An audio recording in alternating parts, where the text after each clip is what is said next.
They may not have said it out loud. They may still be processing it in silence. But deep in their spirit, they know. They feel the pull. They feel the peace. They feel the longing that goes beyond emotions, because their heart recognizes something divine in you. God is showing you this for a reason, not to confuse you, but to confirm what He already planted in both of your hearts. This is not just chemistry, it's covenant potential. It's not obsession, it's alignment unfolding. Here's what's happening. Their spirit is restless without you. They try to distract themselves, move on, or suppress it, but nothing brings them the peace they feel when they think of you. God is softening their heart. He's speaking to them in the quiet moments, reminding them of you, and showing them what this connection really is. Not just love, but purpose. They're being drawn back to what's real. While the world may offer options, their heart keeps circling back to you. Why? Because when God ordains something, He doesn't let their spirit rest until they face it. God is saying, you don't have to chase them. I'm working on their heart. I'm revealing the truth to them in ways you cannot. They're feeling it. They're being awakened to it. And soon, they will act on it. Not from fear, but from conviction. So stay in position. Stay in prayer. Don't move in emotion. Move in wisdom. Because the one whose heart has been crying out to be with you, God is confirming it to them, just like He's been confirming it to you. And when the time is right, they'll return with clarity, intention, and a heart ready to build what heaven has already blessed. This is your confirmation. It's real, it's mutual, and God is moving. And when they return, it won't be like before. This time, there will be no mixed signals, no hesitation, no running from the connection, because now their heart has caught up with what their spirit always knew. You are the one.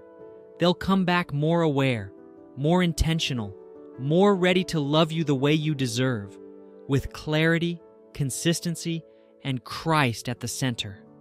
God is saying, I had to let them feel the weight of life without you, so they could finally value what I placed in front of them. That internal pull they've been feeling, that sudden wave of emotions, that undeniable urge to reach out, it's not just nostalgia, it's confirmation. Heaven has been stirring their heart. They're realizing, no one brings peace like you do. No one prays for them like you do. No one matches their purpose like you do. And while it may have taken time, God is never late. He's perfecting the timing and the people. So when they reach out, it won't be for temporary comfort. It will be for forever connection, and your spirit will recognize it. There will be no fear in their words, only love, healing, and certainty. Because when it's God's will, He doesn't just bring people together, He prepares them to stay. So trust the process, stay grounded in peace, and remember, God is confirming it to them the same way He confirmed it to you.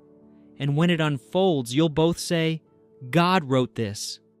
Of course, if you want God to bring you to your spouse, praying for the proper person will be quite helpful. You are seeking God's will for your marriage if you pray. It implies that you are pleading with God to rule this aspect of your life. And when God grants your request, it will be obvious to you because you will be able to see the person to whom you have been praying. It is best to list the precise qualities you wish your spouse to have when you pray for your future spouse. Of course, they must reflect Christ and exalt the Lord. Additionally, it is not a good idea to be praying for a particular person, because that would be ordering God. Unfortunately, not all happy unions have had a good beginning. Some people started in sin and are no longer in God's good graces.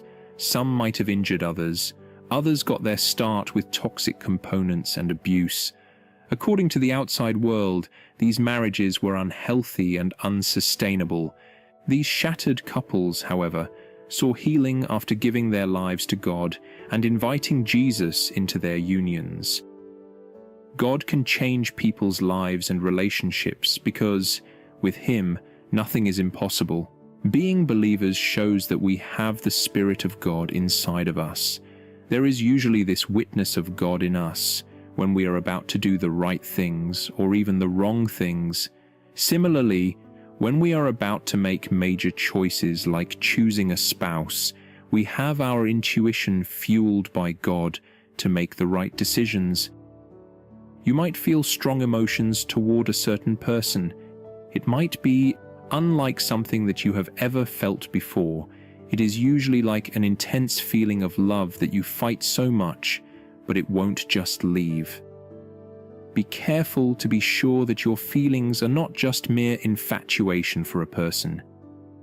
You might be required to talk to someone or be patient and be sure of what you feel. God may choose to introduce you to your spouse via dreams, visions, trances, prophecies, or other unconventional methods. Divine orchestration is a strategy God employs to communicate His intentions to us. He will supernaturally set up the situation and conditions of your encounter. If God had brought you together, you would be aware of it. God guided you to a relationship if you are at peace.